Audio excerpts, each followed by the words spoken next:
Brandy is a passionate yet no nonsense woman who is going to tell you exactly how she feels and when she feels it. Fabulous human being overall. And that's who Brandy is. Brandy is someone who is there willing to help you and guide you through whatever it is you might need.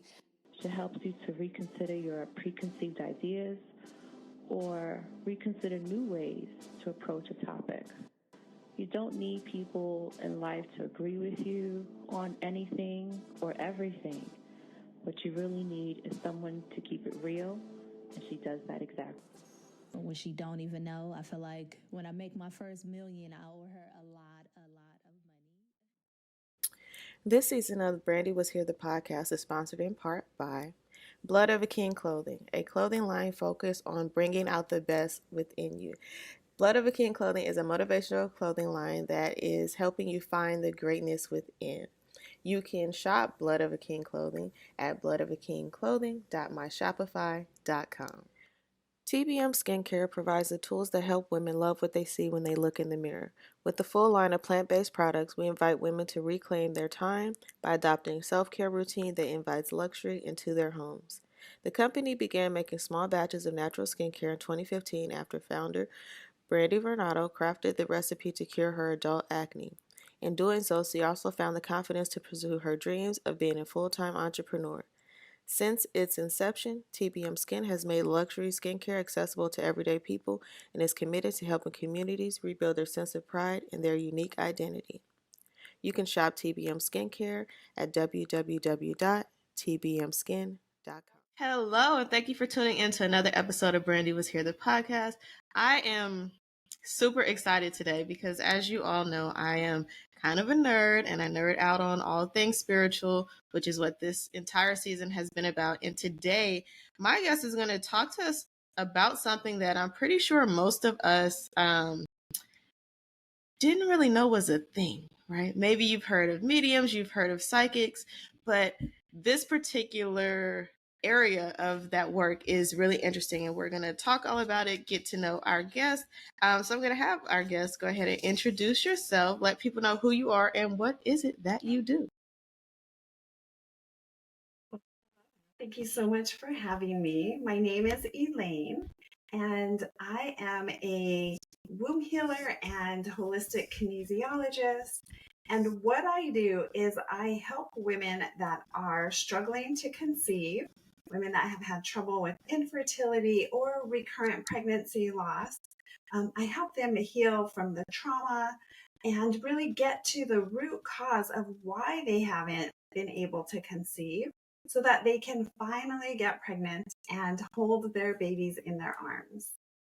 I love that. This is going to be such a happy episode. I love it because I love babies. So I'm excited to chat.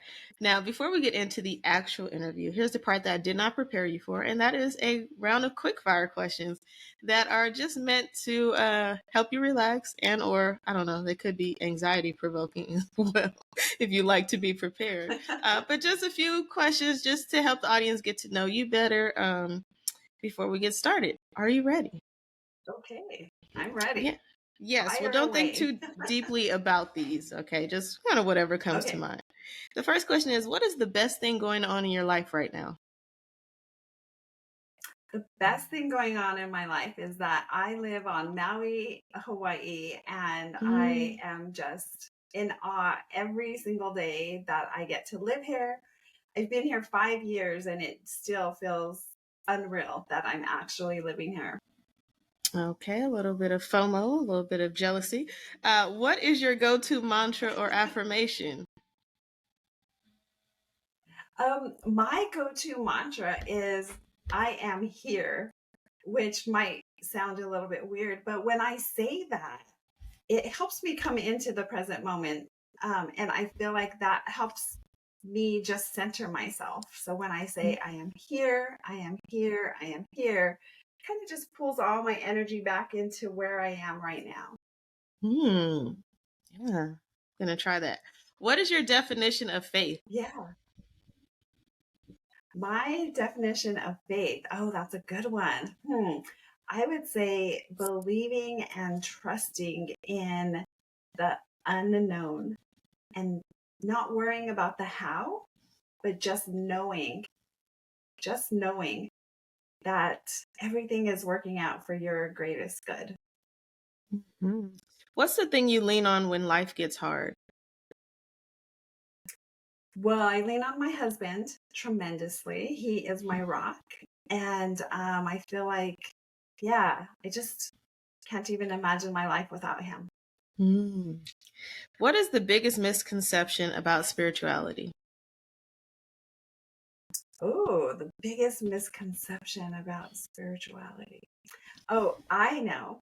I'm going to say that I feel like one of the biggest misconceptions about spirituality is that there are people that believe that it's all fluffy and beautiful and positive, and when in fact you have to be aware of like deceptive and imposter spirits, just like we have to be aware in real world.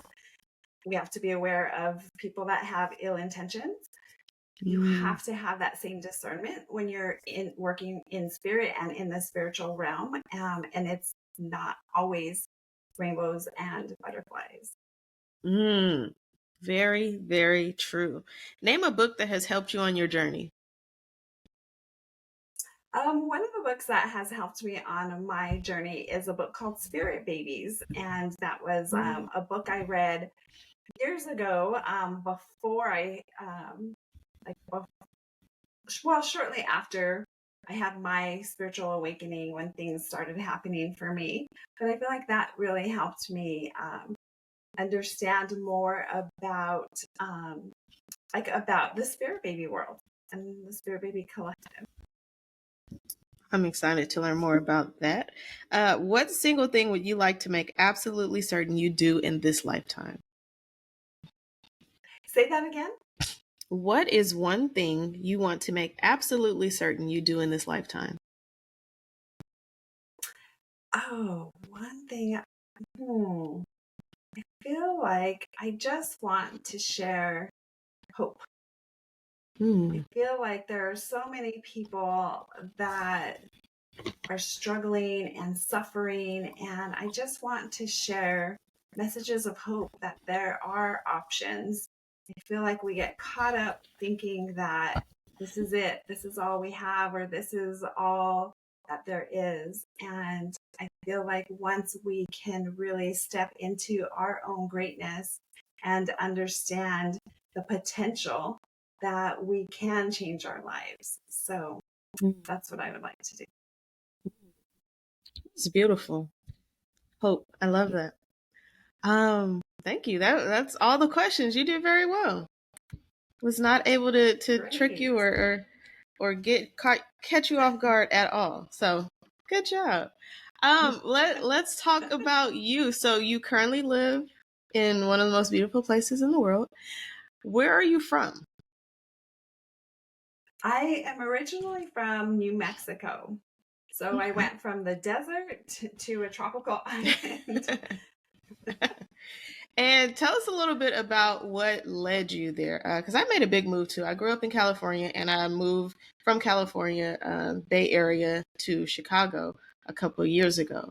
And so still transitioning from there. So I am a fan of making a big move and making a big leap, which is what I often encourage people to do through this podcast. So tell us how you ended up there and what made you want to do that.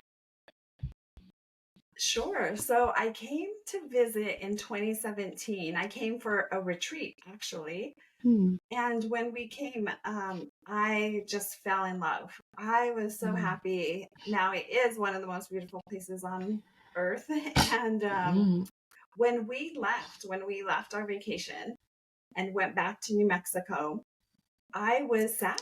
I was literally grieving. I couldn't understand it. I was like, what is happening? I felt so sad and so depressed. And I was like, what is going on? And I had talked with one of my friends, and my friend was like, I think you're grieving the land. Because when I was here, I felt so connected. Like I felt like I knew things. Like I kind of like, had a remembering. That's what I'm going to say. I had a remembering that I'd been here before. And like, I just kind of knew different places to go, which was kind of unusual. So like I said, I went back to New Mexico. I was sad, and my friend was like, "You're grieving the land." So it sparked something. Coming here on vacation really like reconnected me to this land and to this memory, this like soul memory of being here before. And the cost of living is very different from New Mexico to Maui. And so the thought of moving here at that time was just like, no, that's like not going to happen. So I kind of just like put it away. And then December that year, my birthday is in December. So on my birthday, I woke up with literally just hearing the words, "It's time to move." And I was like, okay, like, what does that mean? Where do I move to? Like, there was no other clarity, right, from this, what I felt was a spiritual message. So I start looking around. I told my husband about it. Start looking around from the city we were living at. I was like, well, maybe we just need to move to a different place. So I start looking around. Nothing felt right. So then I told my husband, well, maybe this summer we can travel along the coast, like maybe Northern California or Oregon or Washington. We'll just take a road trip and we'll see if there's somewhere there that suits us. So I had been doing research, right? And as I was researching, Maui just kept coming up and coming up. So then I looked at the difference in the cost of living from, like Northern California, Seattle, comparing it to Maui, not much difference. So I told my husband, maybe we should just move to Maui. If we're going to move, we might as well just move where we want to move. And surprisingly, he said, okay. So in February, we made the decision. We were like, okay, we're going to move. We're going to move to Hawaii like later this year. So we didn't have a time frame. So I told one of my friends that I had come to the retreat with, I told her, she was also from the same city I was living in. So I told her, I said, we decided we're going to move. And she was like, no way, I'm so jealous, and all of that stuff, right? And then so then I start looking for housing, and housing is one of the biggest challenges on any of the Hawaiian islands. Well, Big Island might be different, but on Maui, housing is a big challenge. So not even a month after I told my friend, it was like around 4 weeks, she calls me and she's like, you're not going to believe this, Elaine.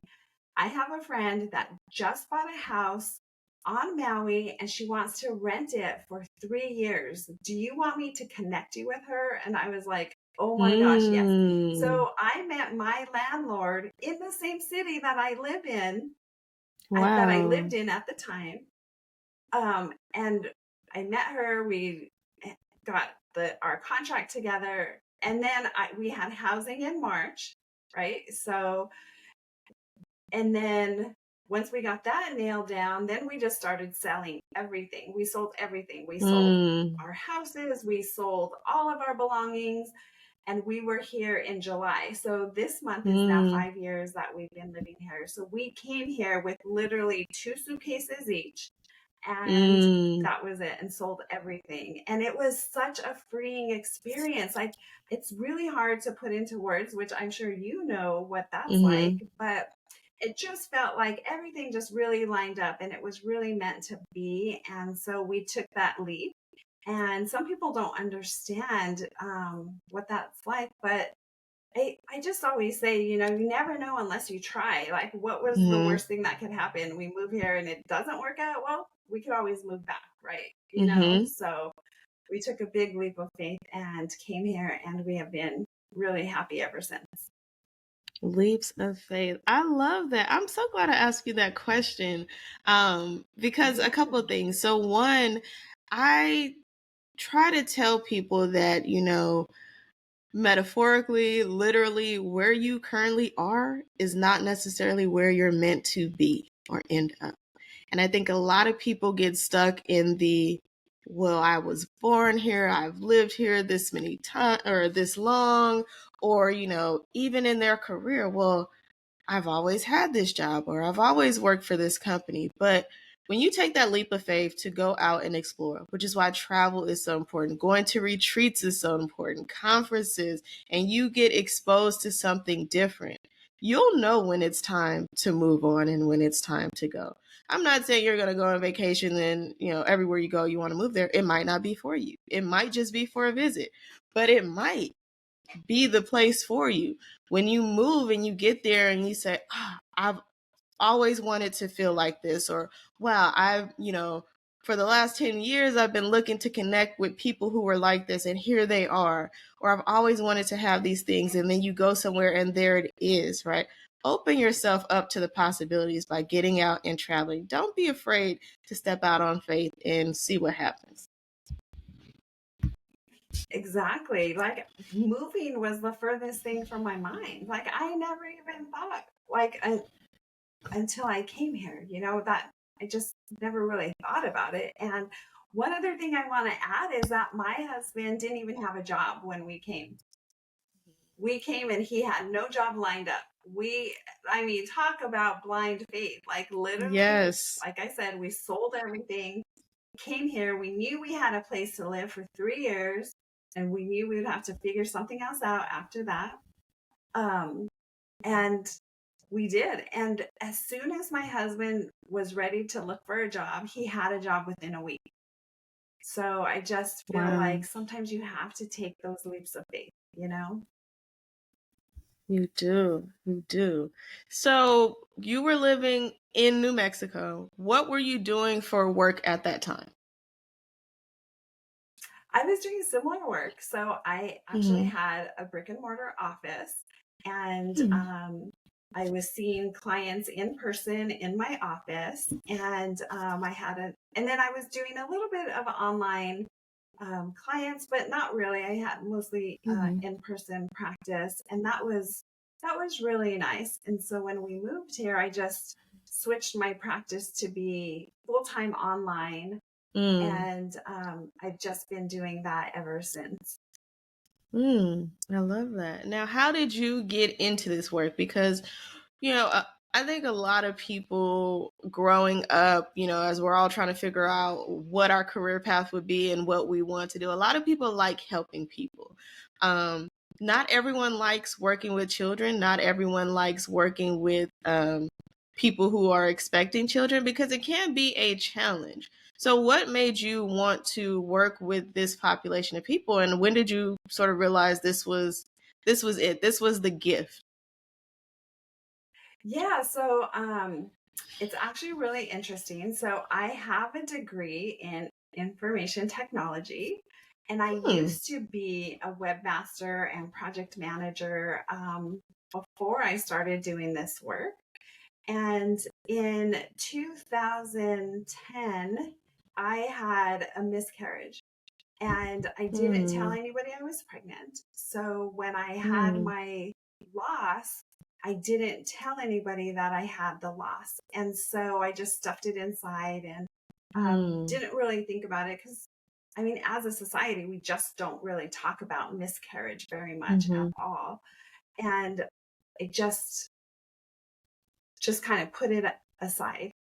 Well, then I was able to get pregnant, and my daughter had eczema. And so I was trying to find solutions for her eczema. And so I went to one of my friends that was a kinesiologist. And so my friend was able to help me find all the right remedies to help her. And I was like, oh my gosh, like I have to learn how to do this. And so I went to kinesiology school. And so in kinesiology school, we learned about the emotional root causes of physical ailments. And when we were learning about that was when, because we work on each other, right? And so that was when like everything that I had stuffed away related to my loss came up to the surface and came out. And as it like released, I was like, oh my gosh, like I have to help other women that experience pregnancy loss.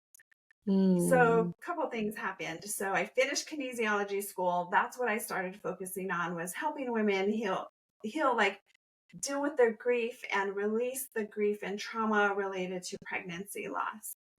And that sparked my own self-healing journey, because I was like, well, what else is in there? Like, if all of this stuff came out related to this one event, what else is in there? What else am I storing? Right. So it opened up this whole new world for me.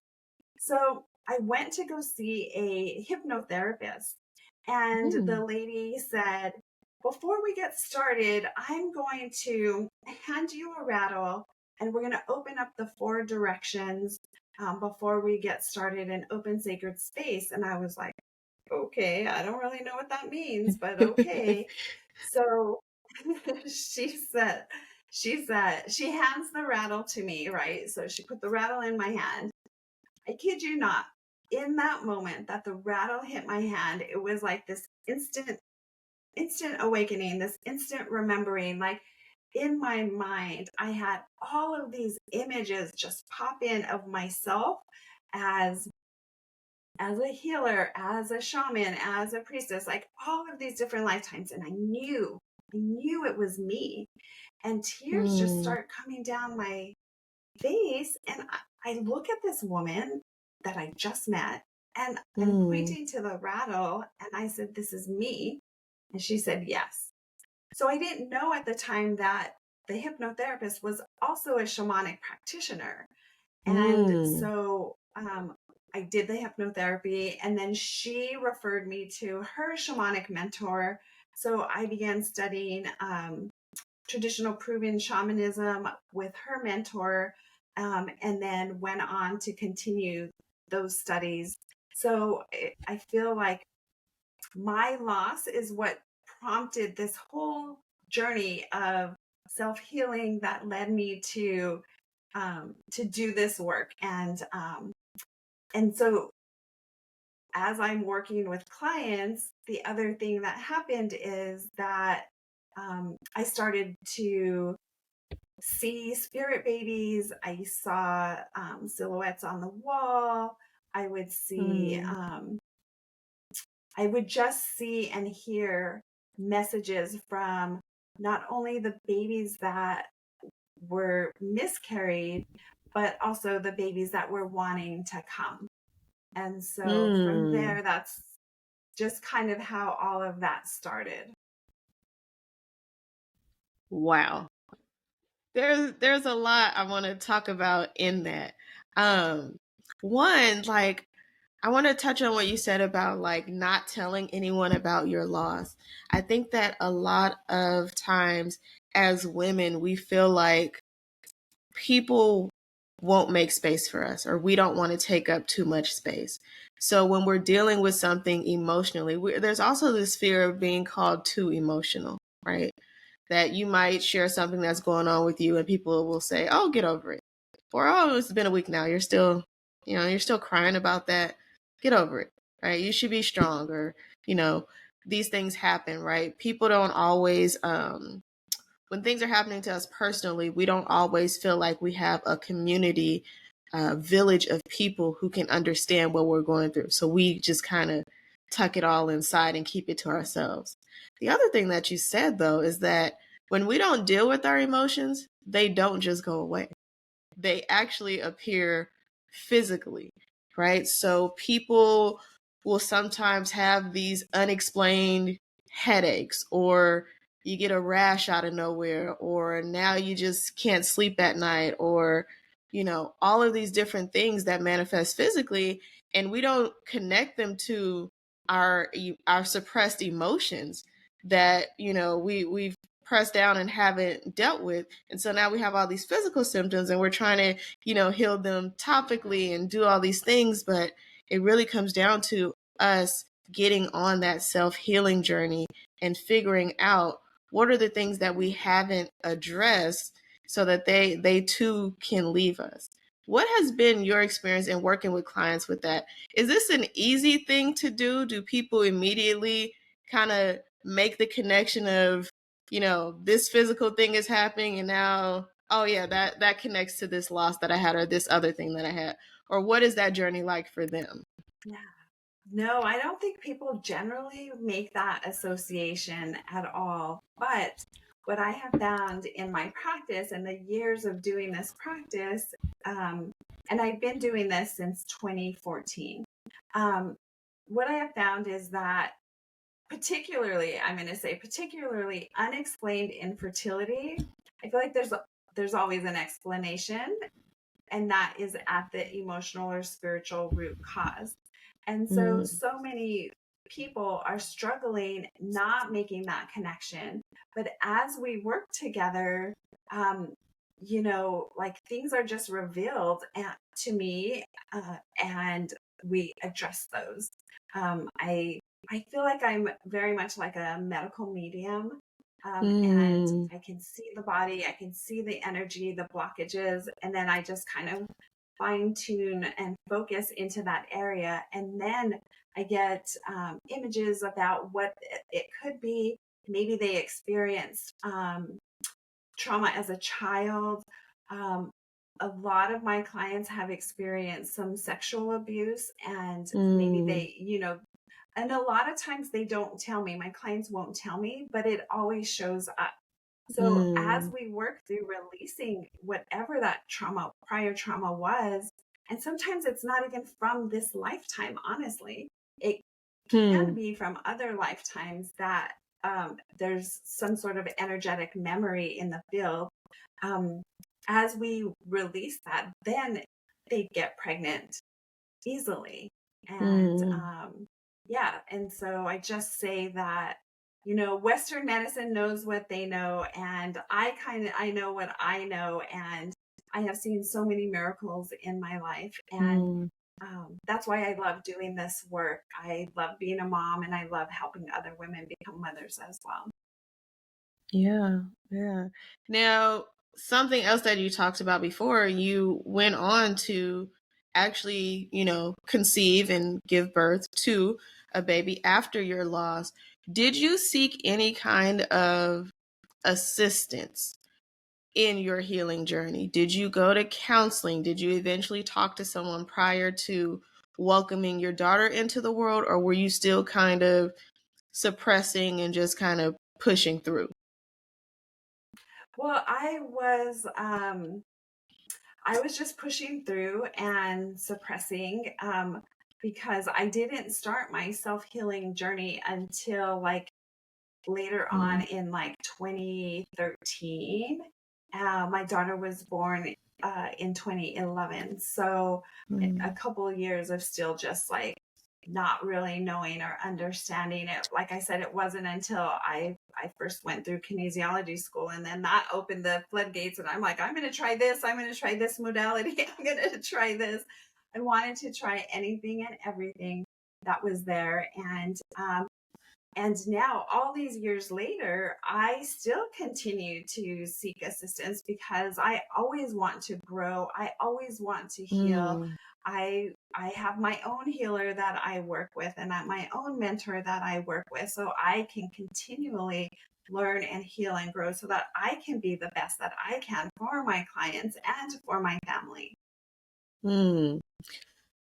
Yeah, taking into consideration all of the knowledge and skills that you have now, is there something that you wish you had known, a tool or resource, a practice that you wish you had prior to having your daughter? Yeah, I wish I would have been able to really, really connect with her before conception, like getting to know her, getting to understand her personality and what she's like, and what I could do to help nurture her even before conception. I think that that would have been amazing.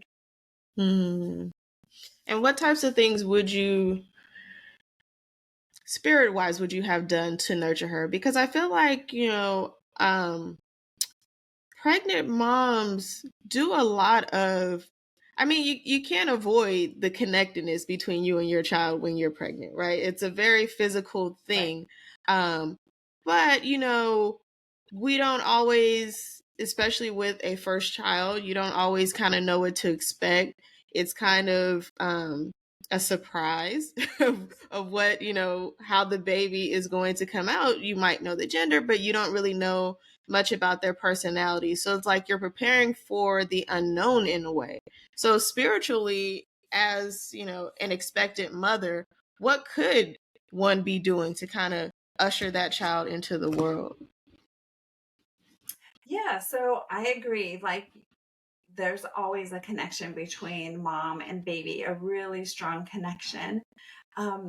What I feel like one of the things, and this is what one of the things that I teach my clients, is connecting spiritually, like connecting telepathically to the soul of your baby, to your spirit baby. And as you do that, not only do you learn about like their personality, but you learn how to communicate. So then like you understand how to like receive the messages. Like it's kind of like you're sending your like a message bubble to your baby, and then you get like the message bubble back from your baby. That's kind of one way to kind of explain how that telepathic connection works. And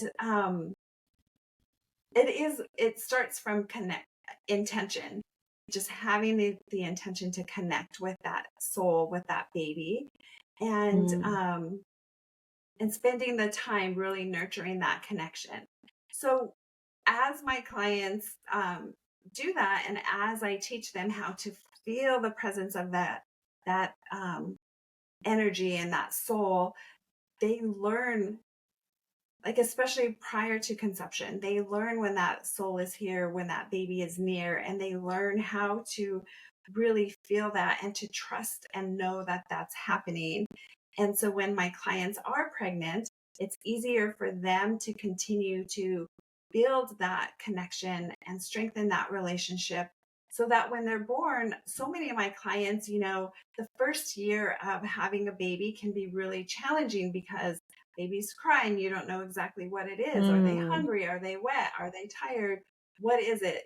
But when you're able to connect to your baby telepathically, because you've been doing that for the past 9 months, it makes it so much easier. You can still makes that first year just like a game changer, because you connect to that baby. You understand what the needs are of that baby. So then you just give the baby what he or she needs, and your life is so much easier as a mom because you're trusting into that connection and that knowingness, and also trusting your own mother's intuition, which is really important, because I feel like it happens so often that we are gaslit by others and the medical community, and nobody knows our body better than us. And so when we're trusting into ourselves, into our own connection to ourselves and our bodies and our babies, if there is something that feels off, you trust that, and you can use that intuition to advocate for yourself, to help yourself to share what might be going on with you. Does that make sense? Yeah, that makes a lot of sense. This whole process being a miracle, like giving birth, we always talk about that as this miracle. At what point does this miracle begin? Like, when can I start connecting with my baby, my spirit, if I'm on this journey? Does it start, at conception? Does it start before then? Like, and who's really driving that interaction? Like, am I forcing a connection with my spirit baby, or does my spirit baby actually want to connect with me and they're searching for me? How does that work? Yeah, that's a great question. I feel like your spirit baby is wanting a connection with you. I feel like as long as you have like the desire and the intention to be a mom, like there is most likely a spirit baby in your field already. So often when I connect and meet women and have sessions with them, especially the first time, like I can get a really good sense if there is a spirit baby really close. And sometimes the spirit baby might be far off. sometimes I've seen images where there's a spirit baby kind of like sitting on a fence, right? And it's like waiting for the mom to make the decision if they want to have the baby or not. Like, so it's a lot about our intention and our desire. And as that desire gets stronger, that soul can come closer in the field. Now, I'll tell you, if a woman comes to me and says, how many kids am I going to have? I don't answer those type of psychic questions because I feel like it's so much more about what do you want? How many children do you want? And let's work with that from an intention space and create that and bring that into your lifetime now, as opposed to just being like, oh, well, how many am I going to have? Well, how many do you really desire? And let's work from that space. I like that. I think those are questions that people have. Like people are always curious about the psychic aspect because they feel like knowing what's coming prepares them for what's coming, but that's not always true, right? Because if you tell someone, okay, you're going to have 6 children, right? Now they panic and they do nothing to prepare, or they say, oh gosh, no, I don't want 6. And they're not following, their heart or their intuition because of, what this person has now told me. So sometimes knowing too much can interfere with your path and with your purpose too. At least that's what I believe. Because we're not always ready to know. Yeah, we're not always ready to know what's next. We gotta get there first, right? Right. And sometimes we don't know the answer, right? Like sometimes we just aren't meant to know everything. My next question is, and maybe there's no answer for this, but what about women who are unable to conceive children? Do they still have spirit babies in their presence? That's a great question. And I'm going to say yes, because if the desire is there, then there is a soul there. And I have had clients that weren't able to conceive, but on their own. But I have a few clients actually that have used donor eggs. So it wasn't necessarily their own egg, but a donor egg. And they were able to go on and have a successful conception. I've had one client that went on, we connected to a spirit baby. She wasn't able to have a baby naturally, but she went on to adopt. I have another client that went on to foster a baby and then adopt that baby. So yes, I feel like even if it's not a biological child, it's still a spirit baby. And that soul, there's a soul to soul connection, regardless if it is or isn't your biological child. Yeah. Oh, that's interesting. I think too, something that makes me think about as well, something that you mentioned earlier was about womb healing, right? And I think a lot of people, like maybe when, I don't know if when you were in school, they, you get to like 7th grade and they're like, we're going to do the, sexual education portion and you learn the anatomy. And then, you move on to the next grade and they never talk about it again until maybe you're in high school and it's all, don't do drugs, don't get pregnant, graduate on time, sort of rhetoric. And I feel like a lot of women, who are my age in their 30s, younger and older, are really now just starting to learn about their bodies and taking a deeper interest in their wombs. As it relates to spirit and as it relates to conception, are there things that we can be doing as women that make, I don't know how I want to say this, like make our womb a better welcoming place for a baby to enter? Are there things that might sort of block or take away from us preparing to conceive? And if so, what are those things?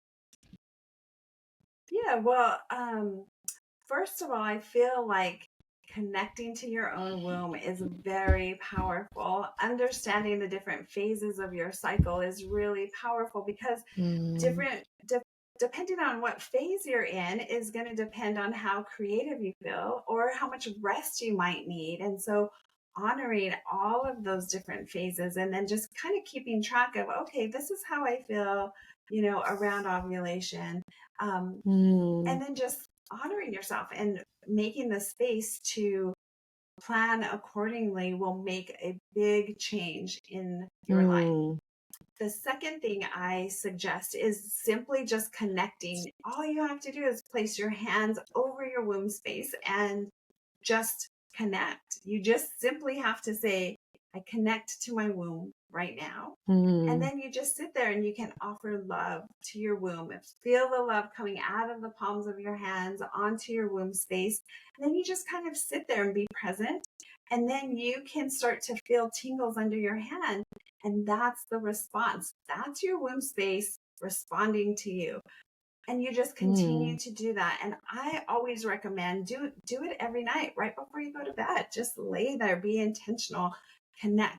Our womb is our space of creation and creativity. And the more we can connect to that, the more powerful we can feel, the more empowered we can feel, because again, that's our center of creation.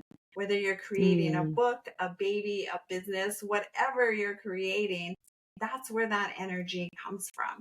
So again, connecting is really, really important. And it can be as simple as that. Just placing your hands over your womb space, say connect, and just feel, just be present. And then you can begin expanding on that. The more you do that, the more you feel connected, then you start sharing your desire of what you want to create.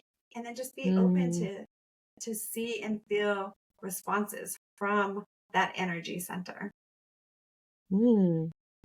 That's really good. I don't know how many people do that, but I think it's definitely important to really connect to your body, because some people will say, when you talk about, people like we know our bodies better than anyone else. Some people say, well, really, I don't know, right? I don't get it, or I don't feel anything, right? Because we're not being intentional about that connection and taking that time, right? We have to be intentional, and we have to give ourselves space to wait and to listen, right? You can't just, say, oh, what's going on in my body today, right? I think that's why meditation is important, or anything that you can do where you're doing concentrated movement, whether that is yoga, Tai Chi, or just going for a walk. It's important to see like how your body moves, how your body reacts to certain things that you do, and just be really in tune with what's going on with your body. That's important for overall health, but for women who are interested in their womb health and interested in having babies, I think it's even more important. I agree completely. We are so disconnected from our own bodies. And so the more we can take the time to have that intentional self-care and that intentional connection can really make a difference in like all areas of your life. And I feel like we get disconnected from our bodies because of all of our experiences in life, particularly traumatic experiences make us disconnected. So the more we bring ourselves back into being intentional and connecting, we can make really big changes in our lives just from that. Yeah. I want to go back to what we started talking about, which is loss. And I want to also talk about loss in terms of faith. You work with a lot of women who have lost, who have miscarried, who have lost babies. What does it take for a woman to trust herself and trust her body again when she has lost a baby? What is that process like to feel like, you can do this thing again and have it be successful? Yeah, that's a really good question. And it is really difficult and really challenging. I work with a lot of moms that have had full-term losses, that their babies are stillborn at 40 weeks, like perfect pregnancies, and they go to deliver and their baby dies. Like that is one of the most heartbreaking and traumatic experiences that any woman can experience. And so there's no doubt that it is a difficult journey. And so it takes a lot of time. It takes a lot of like simple exercises, kind of like what I was saying about connecting to your body, beginning to trust your body again. There's so much healing that takes place to help a woman feel that they're like ready to try again. And even with that, then there's a lot of memory and fear about, well, what if it happens again? So not only is that a physical healing that has to happen, but there's also mental and emotional healing that happens as well, that we work on releasing those, like the program that runs in their mind of fear, of anxiety, and helping them to just trust. What I have found, the thing that helps the most is connecting to the soul of their unborn baby, the soul of their baby that is coming, and helping them build that connection, because I feel like that is love. Feeling that unconditional love from the soul of their baby that is coming really helps, like, trump all those other feelings. You know, it really does help them change their focus into that love, that unconditional love. And love, I feel, heals everything. And so as they're in that space and focusing on that love, then all of the fear, all of the grief, all of the overwhelm begins to just dissolve away. And they can stand just a little stronger in that knowing and feeling of love. Yeah, I love that answer. I think that's important. There are a lot of emotions that come with losing a child.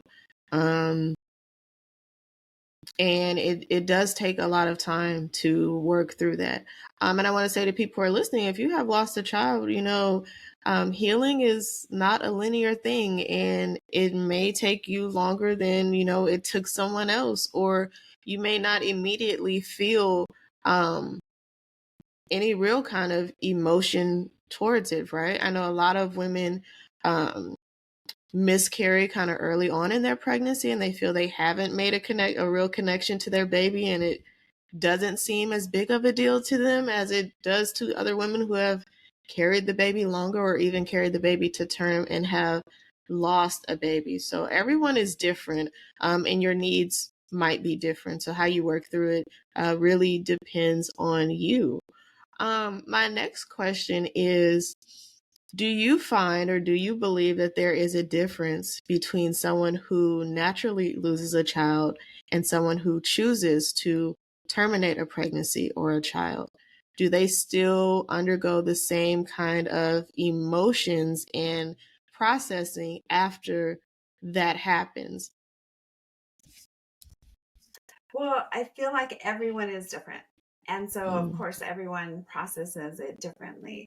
What I can tell you, my experience, what my experience has been, is a couple of things. I've had numerous clients that have chosen to terminate and have not told me, but it always comes up because there is energy trapped in the womb space, ready to come out for healing, regardless if it was chosen or natural. The second thing that I have found is that those spirit babies still come through with enormous amounts of love. I feel like that in itself is healing, because I feel like, in my experience, this is what I have seen. And I'm not going to try to push this on anybody, this belief. This is my experience, is that spirit babies that come forward after a termination still come with so much unconditional love for their mothers. And I feel like they chose to be part of that experience at some level, somewhere. that was, they kind of agreed to that. And so I find that there is just as much healing when that soul comes forward from a termination versus a natural loss. So I feel like there is, again, just so much unconditional love that those souls bring forward to help their moms heal. I feel like the women that I have worked with this far that have chosen a termination still at some level experience some guilt. And so when that soul comes forward, it really helps them to heal and release any of those stored and stuffed emotions that they don't even realize that they're holding. Yeah, I think guilt can be a big part of it. And I think too, like, women may feel so guilty that they don't try again or feel like they're not worthy of doing so. But yeah, like you said, everyone is different. Do you think that there is, and I know again this is different for every person, but are there messages that our spirit babies long to communicate to us ahead of time? Like, are there things that, messages of healing or of help that before they get to this earth, they try to communicate to us? And also, are there messages that we can communicate to our spirit babies that sort of makes the transitions easier? Yeah. So yes, okay, so spirit baby messages, I feel like they almost always have a message and something to say. If I don't get specific messages, like I've gotten so specific messages about like months of conception, day of conception. I've gotten messages of once a spirit baby told me, I'm not coming until they clean their house, clean up the house. Well, it turned out that mom was kind of a hoarder, right? So I asked her about it, and that was kind of pretty awkward. And then she admitted that she was a little bit of a hoarder, and so I'm like, well, baby's saying that they don't have space. There's no space for this baby to come. And so then she was like, oh, okay. I had another baby come in that said, like, well, there's starting plans to remodel, and that's going to take like a year and a half, right? And that's something my client didn't tell me. And so I'm like, are you guys remodeling? Oh yeah, we just got our plans approved, blah, blah, blah. And so it's like, well, the baby's not going to come until after the remodeling is done. I have other babies that come forward that are like, I'm not going to say a word, but just want to bring their energy forward. So it just depends on the soul. Yeah, so many different experiences, it's I never really know what is going to happen. For us, what can we say? What messages can we offer? So I feel like when we spend time being intentional, and this could happen when we're connecting to our womb space, that's a great time to start offering messages to your spirit baby and just say whatever is on your heart. Your message can just be as simple as, I love you and I am ready for you, or I love you.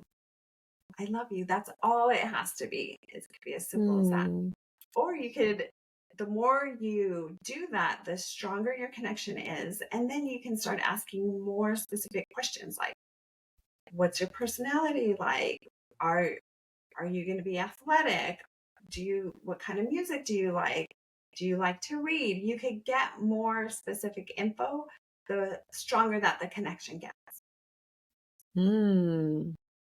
That sounds very specific. I had no idea that babies were like that in tune. The baby's telling you, oh yeah, clean your house. Get it together, Mom. I know. I love that. I love that. It was pretty awkward having to ask. Well, I think too, I don't think we are like we're aware of things, but I don't think we connect things as they're happening, right? So people will say, I want this thing, I want this. But the simple answer is like people talk about manifestation all the time. Oh, I've been manifesting to have, this lifestyle, this husband, this career. But then you're not doing any of the things that make room for that or welcome that into your life, right? You're saying, oh, I wish I, could meet someone, but then you never go out. Or if someone introduces you to someone, you have this kind of wall up. You're not welcoming the things that you say you want into your life. So you're saying, hey, I really want this baby. And you look around your house like, okay, where is this baby going to go? Literally, where am I making room and making space for this baby in my life, physically, mentally, emotionally, spiritually, so that the baby can come and feel like, okay, I have a place here. Not that, oh gosh, I'm going to come and no one's going to have time for me and, I'm going to be sleeping on the couch because I don't have a room. They haven't even, prepared for me. Right. And I think all of us can attest to being in a situation where you feel like you weren't welcomed or prepared for. That doesn't feel good. And so if I have a choice in this situation, I'm definitely not going to go somewhere where I don't feel welcomed or don't feel, included. I'm going to wait for the opportunity where, people are prepared for me with open arms and it's a warm, loving environment as opposed to, well, I'm just kind of here. Right. And that's it. I'm amongst all of the other things that are in this house. And that can go for a lot of things, but I think spiritually, we really have to think about that. Like when we're thinking about what we want in our lives, how are we making room for those things? Exactly. And sometimes it's those small action steps that make a difference. Yeah. Yeah. Oh, I love this. I love this conversation. You have a gift for my audience, which is a meditation. Can you talk a little bit about what that is? When they sign up, what are they going to get and how can this help them?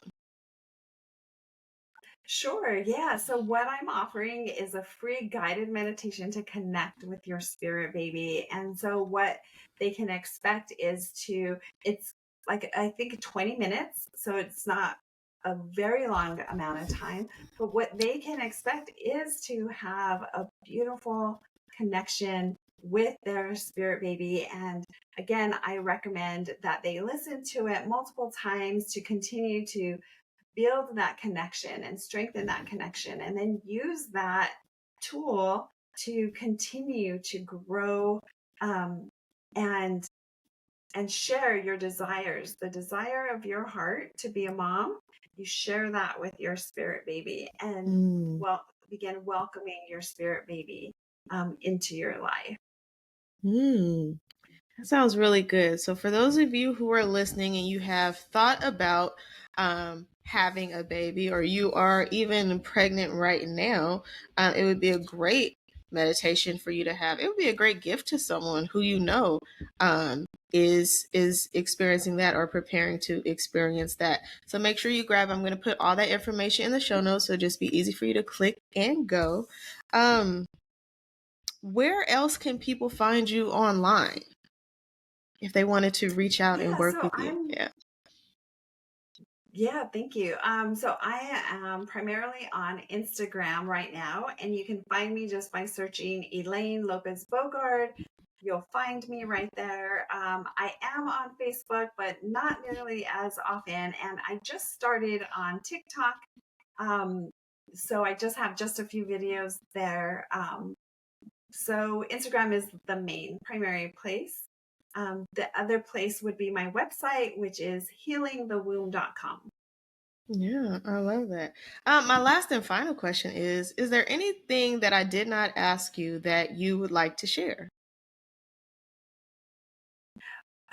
Well, the one thing that I want, this is always my message, and kind of like we touched on earlier, is about hope. So for any woman that has been struggling with years of infertility or recurrent pregnancy loss, or even experienced a traumatic birth and is looking for options, I want to say that there is hope, and you can find a space of healing and a space of peace on your journey, and just open your heart to what spirit has to offer you. That's a good message. That's a good closing. I'm glad you said that. I'm so glad you said that. Well, this has been a wonderful conversation. I think you have provided a lot of insight for our listeners. This was really interesting. Thank you for entertaining all of my questions. Because this is something I was very curious about. So I'm going to put, as I said, all your information in the show notes. Make sure that you follow her, grab the guided meditation, and make sure that you're giving us feedback. Follow us, let us know what stood out to you about this episode. If you like the episode, you can always leave a review and a rating. I definitely appreciate that. But I hope that, you share this episode with someone that you love, that you go back and listen to it, and that you continue to listen to the podcast. So thank you, guys. Thank you.